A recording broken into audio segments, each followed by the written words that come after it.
മതി വന്ദനമ്മേ, എന്റെ വയറ് നിറഞ്ഞു. മോളെ, ആഹാരം കഴിച്ചാലേ ബുദ്ധി ഉണരൂ. ഈ ലോകത്തുള്ള എല്ലാ കാര്യങ്ങളെ കുറിച്ചും പഠിക്കണ്ടേ? അതിനെ ബുദ്ധി വേണം. ഈ വന്ദനമ്മയ്ക്കൊന്നും അറിയില്ല. ഗൂഗിൾ അമ്മച്ചൊക്കെ ബ്രേക്ക്ഫാസ്റ്റ് കഴിച്ചിട്ടാണോ എല്ലാ കാര്യങ്ങളും പഠിച്ചത്?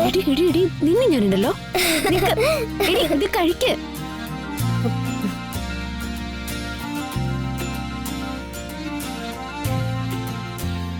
അമ്മയും മോളും തമ്മില് തല്ലാണെന്ന് തോന്നുന്നല്ലോ.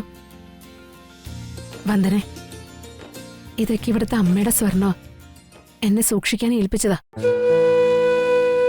വലിയ വലിയ ബാധ്യതകൾ വന്നിട്ട് പോലും അമ്മ ഇത് പണയം വെക്കുകയോ വിൽക്കുകയോ ചെയ്തിട്ടില്ല. ഇതീന്നാ മീനാക്ഷിക്ക് അമ്മ സ്വർണം എടുത്തു കൊടുത്തത്. ബാക്കിയുള്ള സ്വർണം ഇനി വന്ദന വേണം സൂക്ഷിക്കാൻ. വേണ്ട, സുചിത്രയുടെ കയ്യിൽ തന്നെ വെച്ചിരുന്നാ മതി. അമ്മ ഇത് സുചിത്രയല്ലേ ഏൽപ്പിച്ചിട്ട് പോയത്. അമ്മയ്ക്കും എനിക്കും അതന്നെ വിശ്വാസം. വിശ്വാസത്തിൻ്റെതല്ല വന്ദനെ. അമ്മയുടെ സ്വർണം എന്റെ കയ്യിലുണ്ടെന്നറിഞ്ഞ ഇപ്പൊ മുതൽ നിന്റെ ഏട്ടൻ ഇതെങ്ങനെ തട്ടിയെടുക്കാന്നുള്ള ചിന്തയിലായിരിക്കും. അങ്ങനെ സംഭവിച്ച അത് ചന്ദ്രികാമ്മയോട് ചെയ്യുന്ന ഏറ്റവും വലിയ ദ്രോഹമായിരിക്കും. സുചിത്രടുത്തി, അമ്മ സുചിത്രടുത്തി ഏൽപ്പിച്ചത് സൂക്ഷിച്ചു വെച്ച് തിരിച്ചേൽപ്പിക്കേണ്ട ഉത്തരവാദിത്വം ഏട്ടത്തിക്ക് തന്നെയാ. ഇത് ഞാൻ വാങ്ങില്ല. വന്ദനെ, നീ ഒന്നും അറിയാത്തതുപോലെ സംസാരിക്കരുത്.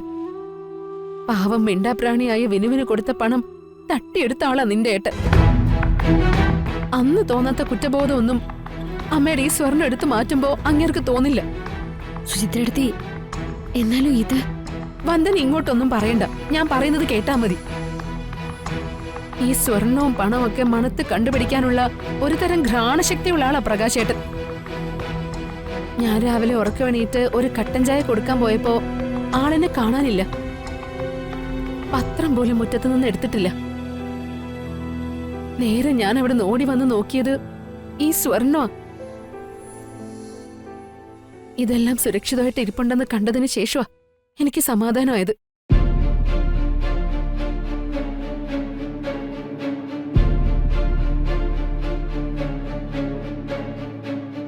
കൊണ്ടുപോയി സൂക്ഷിച്ചു വെക്കുക.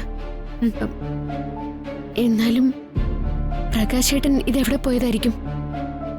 അതൊന്നും എനിക്കറിയില്ല. ഏതായാലും നേരം വെളുത്ത ഉടനെ എഴുന്നേറ്റ് ആത്മഹത്യയൊന്നും ചെയ്യാൻ പോവില്ലെന്നുള്ള കാര്യം ഉറപ്പാ. ഇനിയും ഒരുപാട് പേരെ പറ്റിക്കാൻ നിന്റെ ഏട്ടൻ ടാർഗറ്റ് ചെയ്തിട്ടുണ്ട്.